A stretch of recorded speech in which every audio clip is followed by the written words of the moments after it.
Did you guys like have a word for That's all I've got. That's probably fine if she gave you like a paragraph or something. Yeah, let me see here. Like basically what I have. Data pipelines. We need more chairs. Like they're ready yet.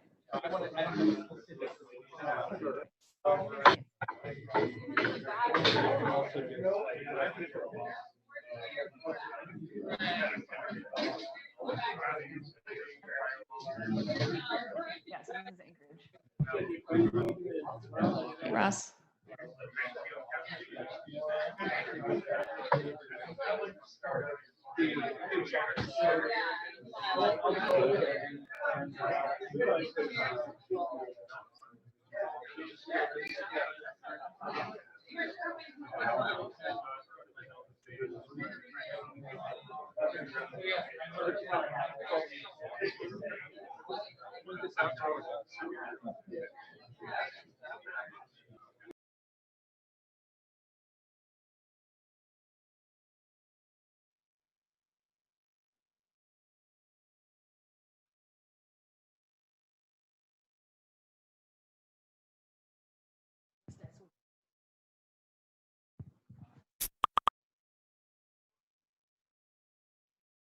This one?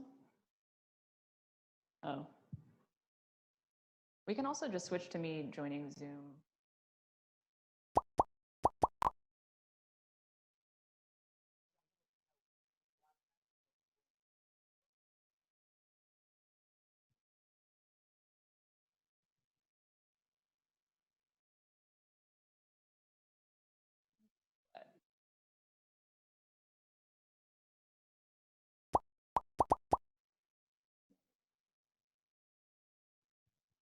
Testing, testing.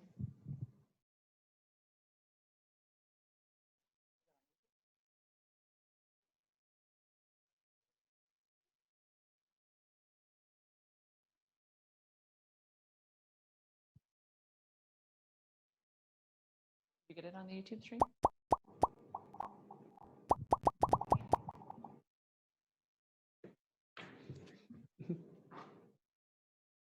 Okay, yeah, so the stream is sort of delayed. So yeah. Good.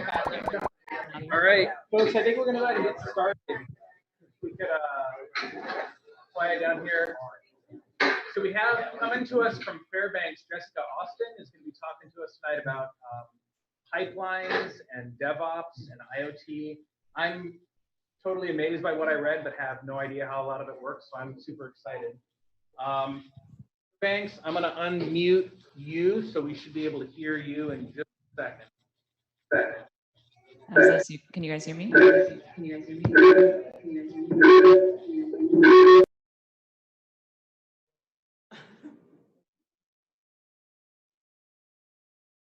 Okay. I think everything is working. All right. Hi, everyone in Juneau and Anchorage and in Fairbanks. So I'm assuming you guys will just talk into the mic if you have questions. I'll pause here and there and see if people have questions because I can't really see the chat. So my name is Jessica. I work at Axiom Data Science here in Fairbanks. And today I'm just going to talk about some of the technologies we're using and how we're doing DevOps and doing some data pipeline work. So a little bit about Axiom. It's an Alaska-based company founded in 2006. It's pretty small. There's about 20 people, a little bit less than that. And we have offices in Anchorage, Fairbanks, Homer, Portland, Oregon, and Providence, Rhode Island. So we're a distributed team. And in terms of composition, we're a mix of software developers, data scientists, actual scientists, data librarians, and project managers. And we're mission driven, so we want to improve the synthesis and reuse of scientific data. And in terms of who we work with, it's pretty broad range, but generally with ocean, atmospheric, and Arctic sciences. So some of our major funders are listed here and in these images. And I encourage you to go to our website to find out more if you're interested. In terms of the work we do, We're not a consulting company, we're a technology partner. So basically we're partnering with people and we're not developing software and handing it off. We develop a set of core products that we think are useful to multiple groups.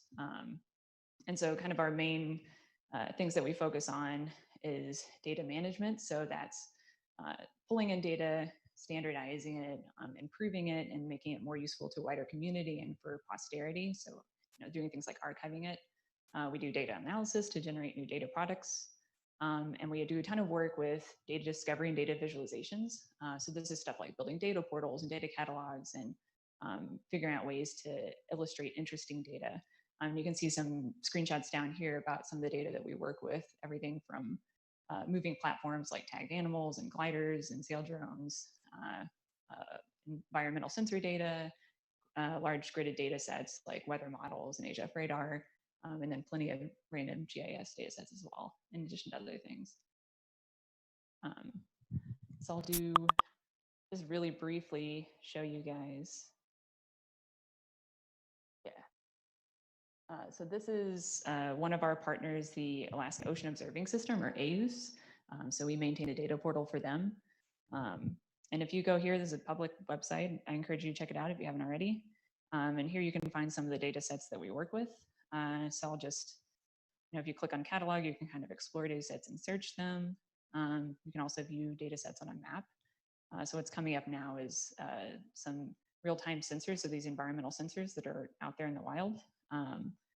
And what you're seeing right now is a heat map of air temperature within the last couple of hours.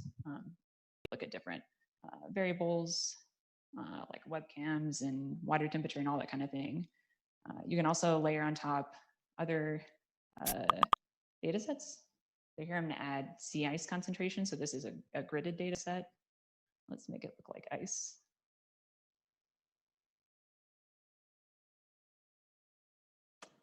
So this, aggressive scrolling there. So this is an example of, just a different kind of data set. So these are pretty disparate. We're able to show them on the same map, and you can go through and add, hundreds of more data sets and visualize them.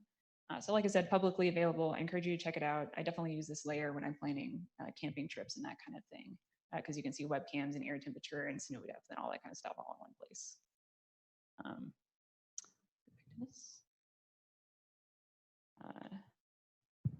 So in terms of today's presentation, so my background is pretty varied. I've worked in Chicago and Anchorage and Fairbanks as software developer. I've led led DevOps groups and QA groups. I've done data analysis. So I really like to work on a lot of different things. But I think one of my main interests that ties this all together is I'm really interested in feedback loops. So I want to write code, but I also just want to see, does it actually work there in the wild? Does it serve users? Is it well tested? Do I have metrics around it? That's the kind of stuff I'm really interested in beyond just writing the code. And I've been super excited to see this meetup be successful, because I think that's so important to have within the community, these feedback loops. Like, I tried this technology, it was really cool. Have you tried it? Like, what do you think? And maybe you tried some other thing. So I thought a lot about, well, that's why I want to do this presentation. And then when I was thinking about what do I actually want to present, there's a million different things. And what I decided to do is kind of just like hit a lot of things and give you sort of this whirlwind tour of some of the technologies we use that might be of interest. And I hope this is the start of a conversation. If you want to talk to me or anyone else at Axiom about the stuff that we're doing, especially if we're doing similar things. So I'll do, the way I've structured this is I'll start out with doing some overview, just like our DevOps, our infrastructure, what is, like a generic data pipeline and the technologies we're using. And then towards the end, I'll give a couple of concrete examples, like how do we ingest like the sea ice and weather model data, and how do we ingest those environmental sensors that we just saw. And I'll focus on technologies that I think are probably of interest. And we're using stuff like Postgres and Java web apps and stuff like that, but I think everyone's really familiar with those, so I won't talk about them. All right. So DevOps overview. So we maintain a private cloud. It's in Portland. There's a picture here of one of our developers / data analysts, Jesse, who's working on, he works in Portland, he's working in the data center. We have about 5,000 processor cores, 1.5 petabytes of functional storage. We obviously have more actual storage because it's redundant. We have an InfiniBand network that allows us to have really fast connectivity like within the cluster. In terms of config management for this whole thing, we're using Ansible. We're using Ansible for maintaining the servers and managing that, and then also for app deployments and that sort of thing too. So I'll talk about that. Obvious question is, like, why do you maintain your own private cloud instead of just, buying from AWS or some public cloud? A big reason for that is cost. We've done comparisons, and it's several orders of magnitude more to pay AWS to do the same kind of compute and storage we're doing, because we're storing a ton of data, we're analyzing a ton of data, we're doing this all the time. That's the stuff that's really expensive. And I mean, part of it too is having complete control over everything. And it's really only possible because we have a pretty extensive DevOps infrastructure to manage all this stuff. And also we just enjoy it. We have a lot of people who are software developers, but they also have an interest in DevOps. So that helps a lot for sure. In terms of source control, we use GitLab. We host that within our data center instead of, we don't go to gitlab.com. We use that for source control, and then also CI or data or like pipelines. So you can see a screenshot of that here. We also have some open source projects, and those are on GitHub, and we're using Travis for CI there. So pretty typical stuff. Pretty much everything we do runs in Docker. There are a few edge cases, like some 1 or 2 Postgres databases that are running on bare metal. But pretty much everything else, I mean, is doing this. And this has been incredibly useful for us. We had a push a couple of years ago to migrate everything before we were migrating data center. And it's really paid dividends. So if you look at a typical GitLab project, it has a Docker file. It has a GitLab CI definition that will build that Docker container, run tests, and then if you're checked into master, deploy to staging. If you tag, that's a release, so it pushes to production. So this is our typical workflow within GitLab, and pretty much every project follows this. In terms of defining our application deployments, we use Ansible for that. So you can, like I said, it's mostly triggered through these GitLab CI pipelines. We can also obviously do it manually and everything. In terms of like metrics and alerting, we use Prometheus pretty extensively. And I think this is something that I've started using since coming to Axiom, and I really love this technology, and it's been super useful for me and for a whole team. So basically, Prometheus is it's a like metric server. It's at its core, it's a time series database, and within that, the data model is this metrics object. So it has a name, and then it can be segmented by label. So here in the right is a screenshot of a couple different metrics. CPU utilization, server load, server memory usage, all those are metrics, and then they're labeled by server name, so you can filter out different servers that you want or group them together. And in terms of how you push, how metrics get into Prometheus, it's a pull model. So your clients aren't pushing metrics to Prometheus. Prometheus scrapes an endpoint that each client provides. And there's tons of clients already out there available for you. There's a pretty extensive ecosystem. So chances are, if you're running something standard like a Postgres database, you could figure out some client and just start running it in a Docker container and get metrics about your service. So the project is in really active development as well. So it's been exciting to use. So basically all our new apps have a Prometheus endpoint, and then older apps, if something goes wrong, figure out what goes wrong, what went wrong, add a metric, add a Prometheus endpoint, and move forward with your life. In terms of visualizing these metrics, we're using Grafana. So that's what this screenshot is of. So this is for plotting, and it's also for creating dashboards. So you can show all sorts of metrics on there, all sorts of different kinds of visualizations. You can view logs alongside everything. And if we have time, I'll show a demo at the end with that. In terms of alerting, I'll talk about this a little bit more later, but we definitely use Nagios for basic, like, is the server up sort of alerts. And then we use Grafana and Alert Manager for metrics-based alerts.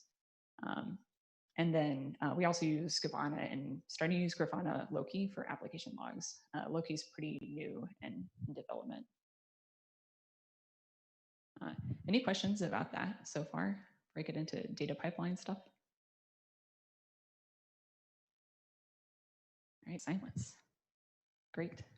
Um, so it's kind of our basic DevOps infrastructure. In short, we run private cloud, everything's managed through Ansible, everything runs in a Docker container, and we have really fast network connectivity.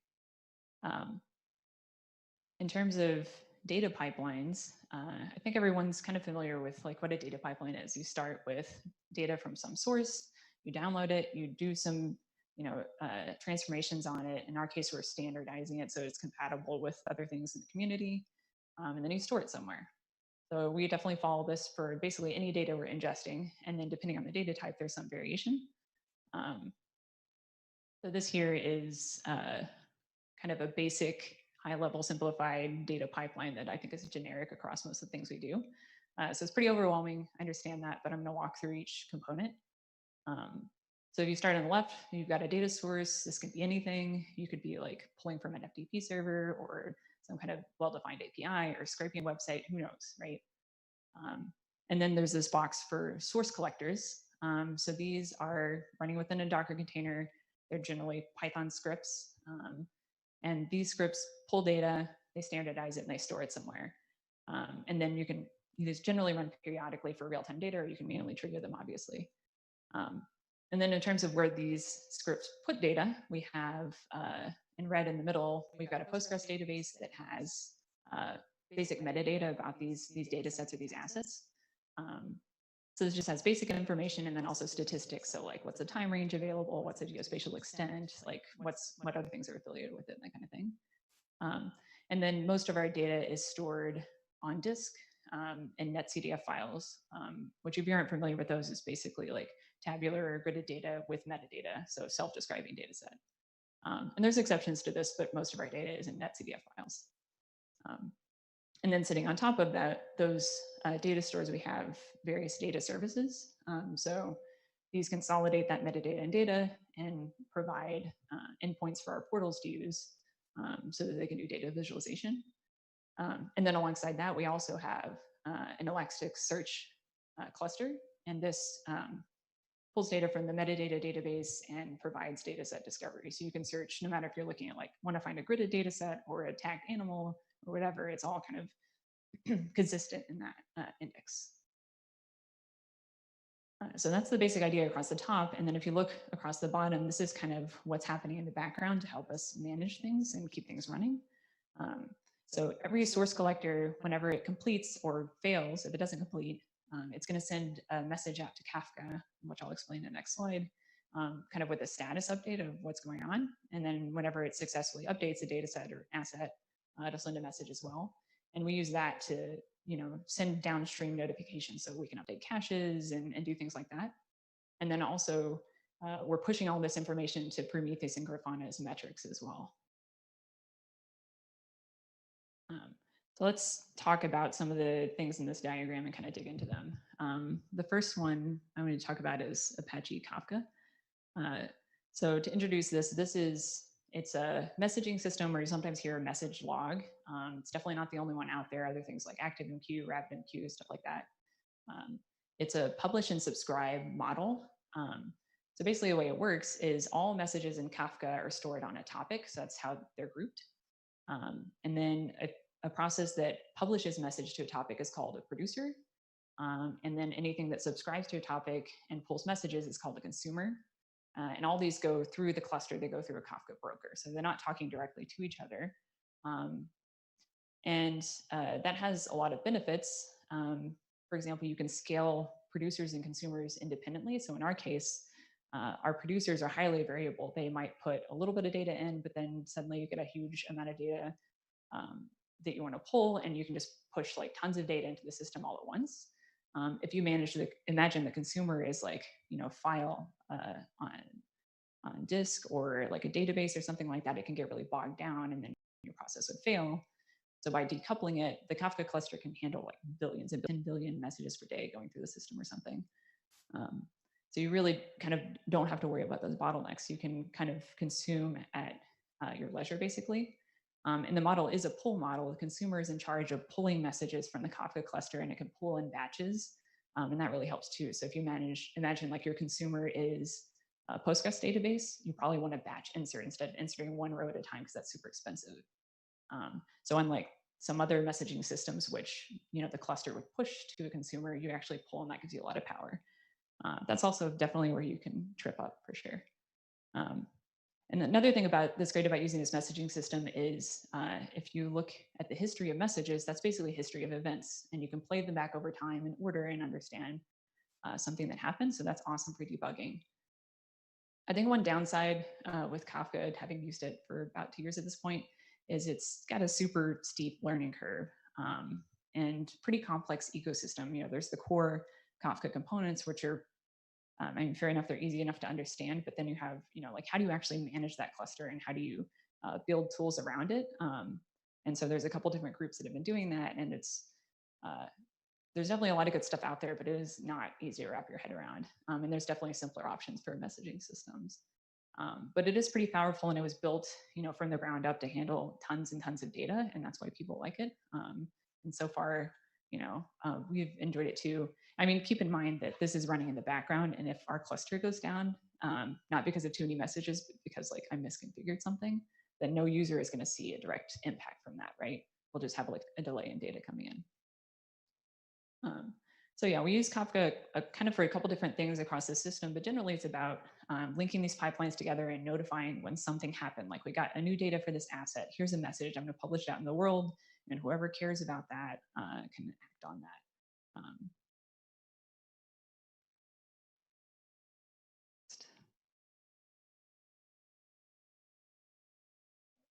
Okay. Another technology that I've kind of mentioned is Prometheus. So how do we use that for data pipelines? So basically, kind of the old school way, at least like the way I used to think about it, if you have some process, how do you know if that process is working? And I guess I would just scrape the logs and look for errors and things like that. I've definitely done this in the past, but you definitely fall down a rabbit hole, and it's not great for a couple of reasons. One reason, especially if you're doing this data ingest process, is errors happen all the time. Sources go down, they come back up. You really don't care if it happens intermittently, right? You don't want to get notifications about that. Also, errors can happen for all sorts of reasons, right? Like, the source can go down, but you could also have a bug in your code. You could have one of your services could be intermittently failing. And if you really wanted to understand that, you have to instrument all these little places and make sure they're all sending out notifications if they have some errors. But really, at the end of the day, all you really want to know is, did data make it through the pipeline? Did something come out to the other end, and did it happen in a reasonable amount of time? So our basic core metric that we have for kind of all the assets running through all these pipelines is time since the last data point. What's the difference between right now and the last data point that's available in this data set? This is obviously only for real-time data. So that's our basic metric, and we segment it by platform or asset ID, what data source is coming from, what data type it is. So up in the upper right, you can see this is for one specific station, one specific asset, the hours since the last observation. So it's kind of the sawtooth pattern, because basically this source publishes data once every 24 hours, it looks like, right? So it'll keep increasing, this metric keeps increasing, and then they publish data, bam, we get it, and then it keeps increasing. But then you can see here on the right, something happened a couple days ago where, who knows why, but this, now we haven't had data recently. So that's something to look into. You can also take this metric and roll it up. If you have, if suddenly everything has a delay in this metric, then you probably want to get emailed even in the middle of the night, right? And so we have that metric as well. So that's what the bottom chart is. This is basically, if you looked how many stations have data over the past 6 hours, average that out. And then the red line is basically a threshold that you would alert on. So what happened here is it dropped below that red line. I got an email, I came in, I restarted something, and then it bumped back up. So that's something where I do want to act quickly, but the top thing, I can come in Monday morning and take a look at that. It doesn't really matter. In terms of how we're actually doing alerting, it's kind of a mixed bag. I definitely don't feel like there's this one true thing we found that really works well here. I'm curious what other people are using, especially if they're using metrics. We've explored using Alert Manager. This comes with Prometheus. we definitely define super sophisticated rules here. I mean, you can say like, if this metric is above this threshold, this other one is below this threshold, it's like between 4 and 10 p.m., then like notify these people. And if they don't reply in an hour, then notify someone else. But it's a pain in the butt to manage all these rules for a couple of different reasons that you can read in if you want to look into that issue. So we've kind of moved away from that. And we've really been starting to use Grafana alerts a lot more. So this is, if you open up a Grafana, you can view your metric, and then you can also just say, like, within that chart, you can say, like, if it crosses this line, then email me. So it's not perfect, but it's kind of natural, right? Like, as soon as you get an alert, you want to look at a graph and see what's going on. And so it just has the alert right there with the graph. So this has been really awesome. So I think, in general, using Prometheus and Grafana alerts doesn't have a super high learning curve generally, and it's something you could probably just get up and running. And I think it's definitely worth exploring if you haven't already. We've definitely really used it a lot. Any questions about those guys? Huh? Okay, so we'll do questions at the end. Got it. Yeah.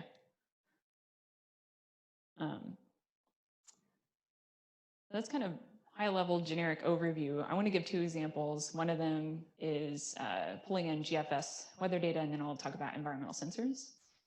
So this screenshot is of this weather model published by NOAA. It's one of, I don't know how many weather models globally there are, but this one is for the US. And what they publish is 4 times a day, they publish a forecast. And it has dozens of different variables. So here I'm showing surface temperature, but they have barometric pressures, snow depth, like all these sorts of things. And if you download the raw files, which are in GRIB2 gridded data format, it's about 23 gigabytes per day. So pretty big. And then our data pipeline takes those and transforms them into netcdf files, which we serve with a WMS server called Insight WMS. So the basic data pipeline here is download, enhance, store, and then trigger downstream updates, just kind of like everything else we do. But the requirements that are kind of distinct here is, number one, since it's so big, we don't want to re-download any data. And then also we want to be able to retry if something fails, because of something that large, you're going to have network connectivity issues inevitably.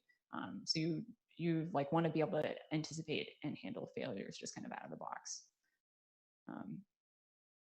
So for this pipeline, we're using Luigi, which is a project out of Spotify. I know it's not the only one like this, but it basically was built for handling these large batch jobs. So you have large files or large batch processes that you don't, like once it's done, you never want to do it again. And this one is specifically for Python. It's a Python package. So it provides 2 things. It provides a framework for defining tasks, and then also provides a scheduler for running those tasks. So task is sort of a block of code. It can have outputs. These are generally like files on disk, or maybe a row in the database, or Redis key, or whatever. Tasks can depend on other tasks. And the main thing is, if a task output already exists, don't rerun it.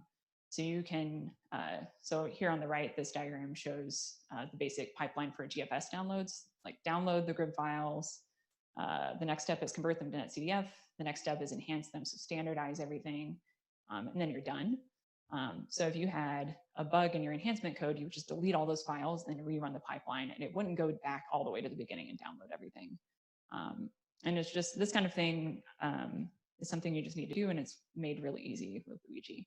And then they have a scheduler that allows you to really easily specify, like, how many workers do I want this to run on, and how many times do I want to retry in case of failure, basic REST API and notifications and that sort of thing. So this is, I think we've been using this project for a little while, and it's been working pretty well. It's great for handling these large data sets. It's pretty mature. We haven't had issues with it, and not a terrible learning curve with this. This is just going back to the original diagram with the data pipeline. It's all the stuff that I was just talking about, this Luigi tasks and everything. They're running within this box, which is just a short-lived Docker container triggered periodically by this project. We have this run with Fcron. And then after it completes, it sends these messages to Kafka saying, I've updated this asset, you know, here's the new time bounds or new variables or whatever. And then downstream, we can refresh like our Elasticsearch cluster or whatever other caches we need to refresh. So that's definitely really useful because, I mean, with this amount of data sets, you like need to have something to tell you how to manage your caches, and it's been really helpful.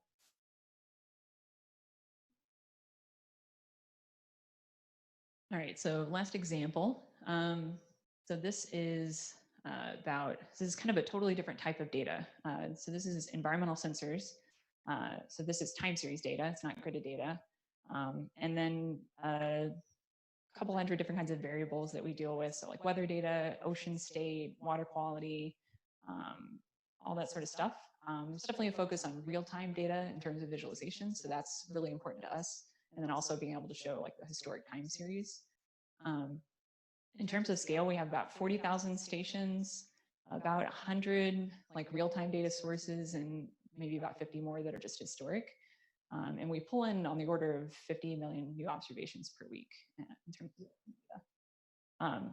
And this system has been around for several years before my time, and we've been redesigning it from the ground up using Kafka, Timescale DB, and then Prometheus for metrics.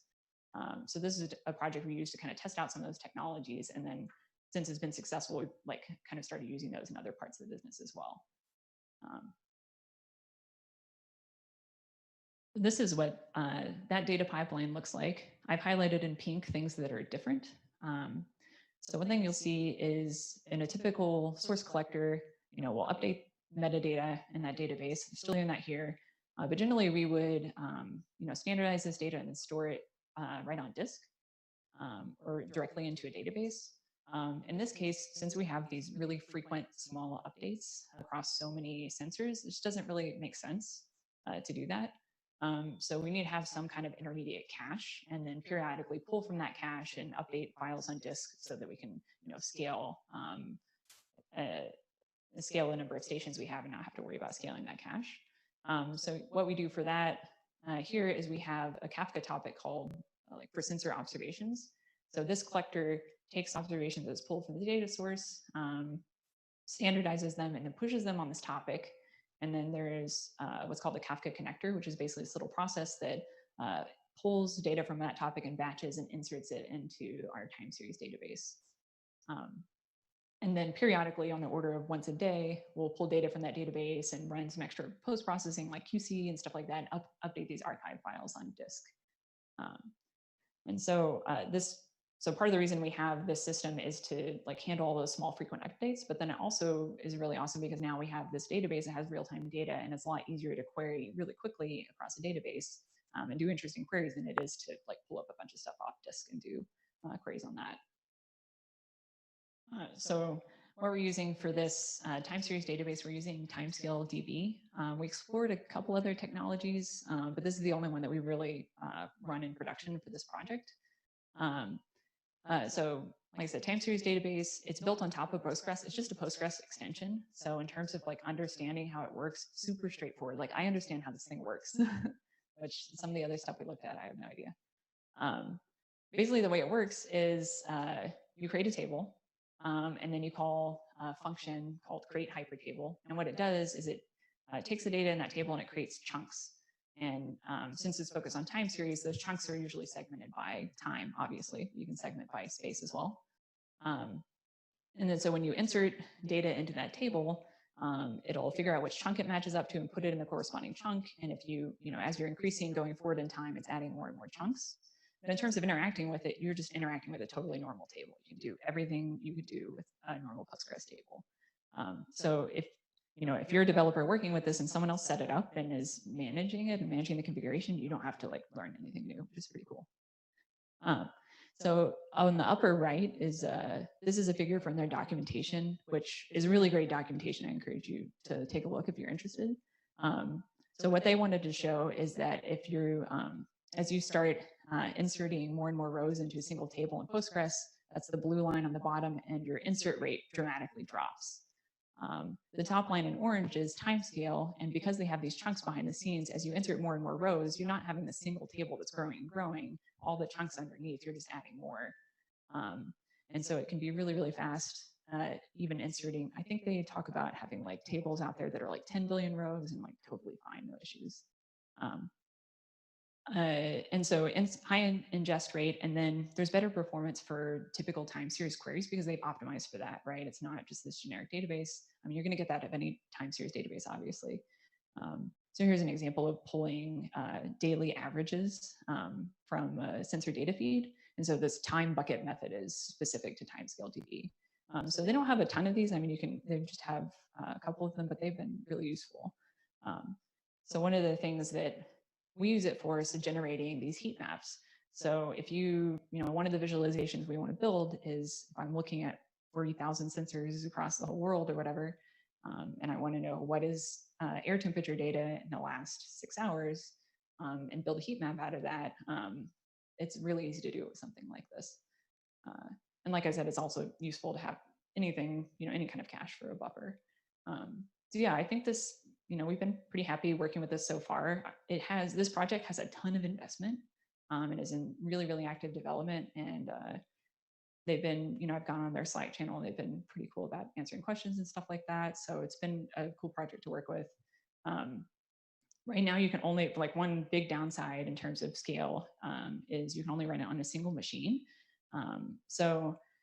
Clustering is in private beta, and basically with this, we've kind of just been staying like right behind the curve with how this technology is developing. So I think by the time we need clustering, they'll probably be ready. We'll see. It's an open core model, so you basically can run it for free on your own infrastructure, or you can pay for support, or you can pay for them to host it. And we'll see where clustering ends up in that whole spectrum. So that's it. Yeah.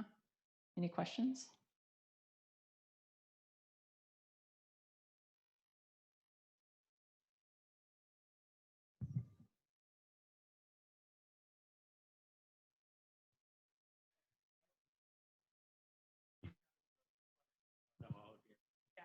Mine's just, so that you talked about a huge stack of all sorts of technology. All right, questions from Anchorage. Oh yeah, we'll Hi, jump to my name's Jeff. an easy one, which is like. Let's see. So I just had a quick question. 1 or 2 slides ago, you were talking about segmenting data using something called chunks, and so my question was, you're doing that for performance. You're taking a huge amount of data and you're segmenting it into bite-sized pieces that the machine can handle, or was it something that had to do with the reporting? Yeah. But anyways, yeah, that was the gist of my question. Was what is the purpose of segmenting into chunks? And this is specifically for timescale DB, right? I guess I play.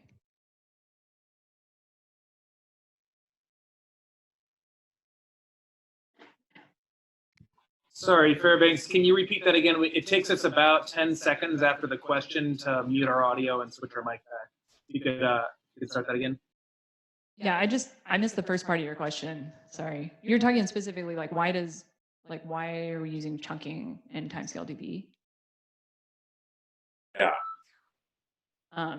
So yes, this is something we don't have to manage it at all. This is managed. Yes, that was sort of part of my. Oh, sorry. Go ahead. Okay, so I'm on now. Okay. Yeah. So the guess that was part of my question was that I was guessing that chunks were sort of used similar to how memory paging is applied, just to take the data and segment it into something that's sort of bite-sized that the machine can handle. Was that it, or was it something else? Yeah, in this case specifically, there's 2 reasons. One of them is to allow you to scale. So they made this decision to sit on top of Postgres, which other time series databases, don't have the constraint. And as you get to large enough tables, you start running into issues. So by the real data is in these chunks. Like if you look at the schema, like those are the tables.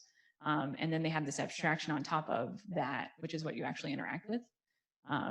So since they never really have, if you configure your stuff properly, you never really have very large tables. And if you make a query and you look for, say you have a time series that's 100 years long, but you only want 2 years worth of data, it's only going to pull data from, like those specific chunks that have that data in it. And then also, because this is time series specific, the chunks are indexed by time. So it's basically, you can think of it as like a different way of indexing your table. So yeah, basically for scaling and fast indexing this data.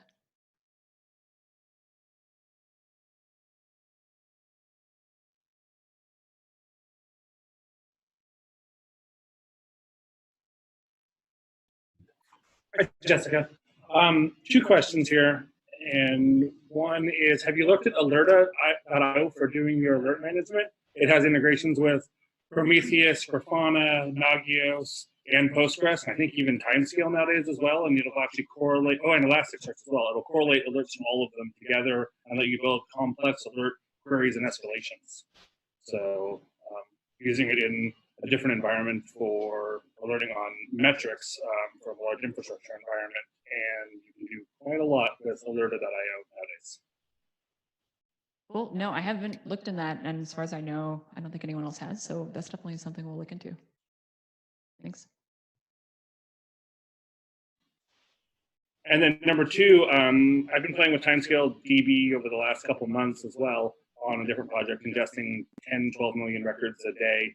And one of the issues I've run into is storage space with the number of the size of the records. Have you tried out compression yet? And if so, how's your performance been on queries after you've turned on compression? Because I've noticed it's tanked mine. I haven't done that yet. I started looking into that more recently. I think that's like a recent thing that they introduced, right? So no, but maybe we should exchange emails for when I tried that out.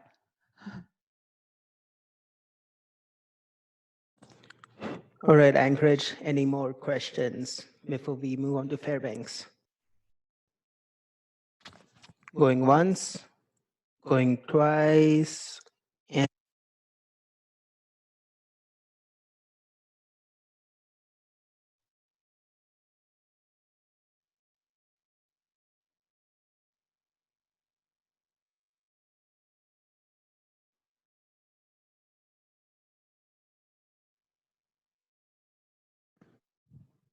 I think, so Dane asked sort of like, what tech do you want to invest in more? What tech do you want to drop out of the stack? And then what do you want to start using, basically, the little starfish. So I definitely think this, so right now, like I said, we've kind of started revamping this part of our world and started trying to use timescale DB. And I think so far it's been successful. So I want to see more of that, and just in general, like time series databases. We started to use this in other bits and pieces in our services. So I think that's, I mean, it's a new hotness, but for good reason, right? Like everyone's dealing with the same problem. So I really want to like start using that more and understand that more. This is really graduated from just like an idea and experimented to something that like we can really see functionality coming out of. In terms of stuff I want to drop, oh man, I don't know, think about that. I just mostly just interacting with all these data sources. Like sometimes you just have to deal with the stupidest things. So I wish everyone else would just use like one thing to publish their data. That would be awesome. Let's just all like decide on one thing and then just never change it. And then also, if I'm president, everyone's on UTC time and there's no time zones anymore. So that's what I'd like to drop. Like just getting rid of daylight savings is just, you're stopping too soon. But yeah.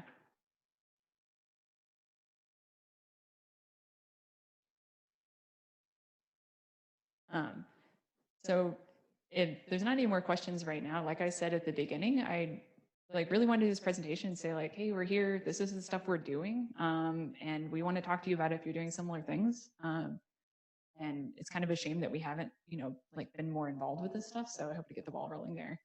So if you have any questions, you can go on our website. I'm Jessica at axiomdatascience.com. Or you can talk to anyone else. If you're in Anchorage or Fairbanks, we have offices there. No office in Juneau, sorry. But if you're in town, like come stop by and say hi. And we'll see you around at the different meetups. So thanks Arch for setting this up and everyone for hosting. Juno has a question. Conroy, your turn.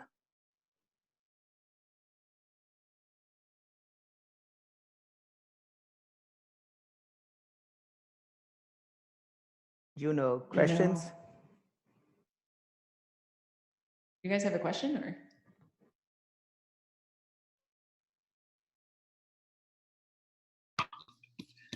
Yeah, just one sec. Audio input.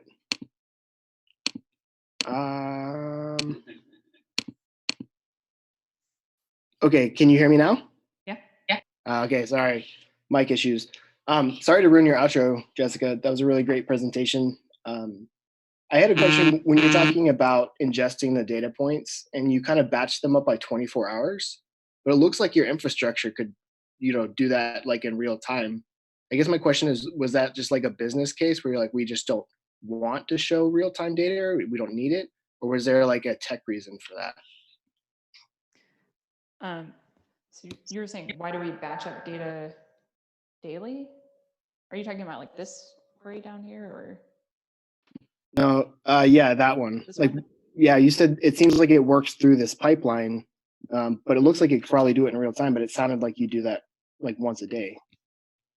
Yeah, there's, so these, basically the services that power all these portals and everything, they can pull from the files on disk and files and the data in the timescale DB.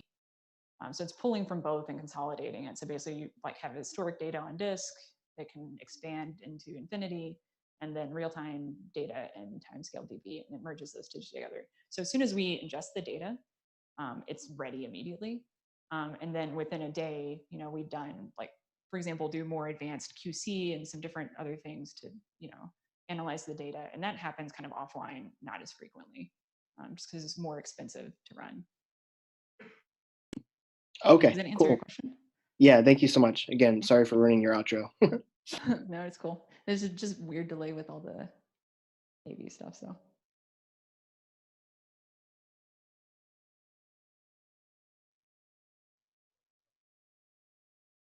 Any other questions from anywhere in Alaska?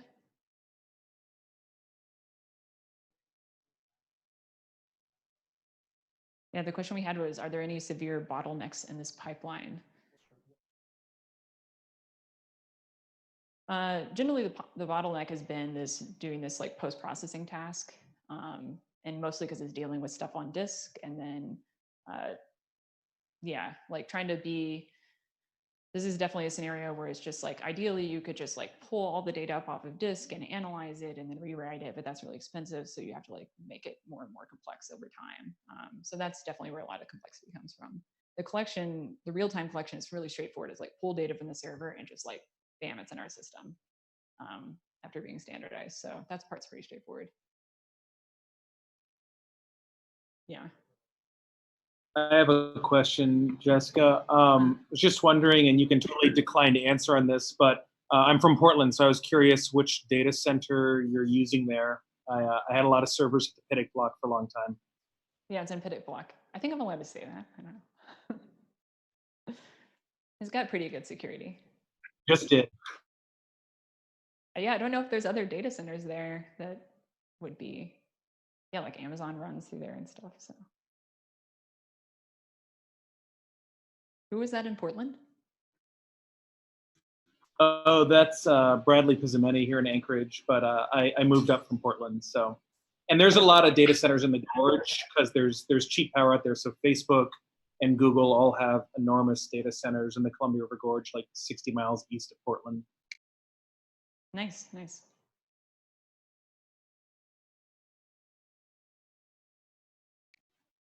Anybody else? Questions? I think we're good here in Anchorage. Well, thanks, guys.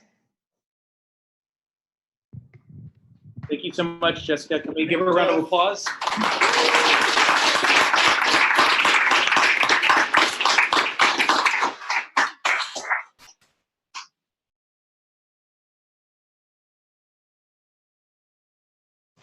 All right.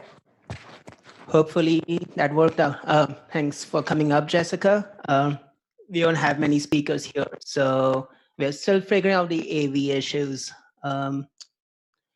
Let's see, we had like what, 35 in Anchorage? Yeah, so 35 in Anchorage, 6 of us here or so, and 3 in Juneau. So records in Juneau and Anchorage. Jeff, anyone, any closing remarks? Awesome. Thanks for coming out, guys. Not sure how the roads are in Anchorage, but